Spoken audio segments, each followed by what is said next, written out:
ya Zimbabwe, Adisa the DJ turned out a Dark Sound Records to the maximum level.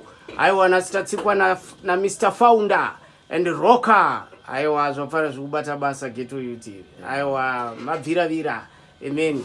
DJ Keto, we don't waste time. Swiss the one from Tangesi, Founder mazipo Zitandi sloti What teaching? Wewe kwa ploti DJ Keto Sakana tingeto mukoreri yowani Olinga moto unovira Zikupura we para wazindiriye hako Nijari unida Andi awo wamwe wako What teaching? Chagopata emoto Zita wangu chagopata emoto Maketo yuti chagopata emoto Boda moto Patiza moto, lamba uchitaya Uketo medu, munoda fire Guma guma, animori taya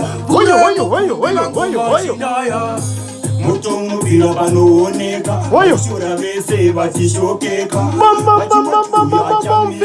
Magaramba vachisaizwa nofunika Pepa side pema juice kari pati Moto uchitele fire buriketi Zizo rakachuka, zizo ririreti Achiti unogona vachiti tabichawa Taimoto Zika wangu chimboba taimoto Mageto yuthi chimboba taimoto Mageto macho bambuda moto Batisa moto, ramba uchitaya Muketo medu, munoda fire Guma guma, animuri taya Pure mufumbi mangoma chinaya Goma wangu ndati wakataura Takasiana kuhima nekutaura Tekupisa, tekufuna mbaura Moto uchipira Usimtasimika kuyangene mfuna Ume kuzikizirwa Wayo Mr. Founder, Depan Ukapuza paketa unubirizirwa Ramba uchipira, mato kulizirwa Founder Roka huyo Chimbobata emoto Chimbobata emoto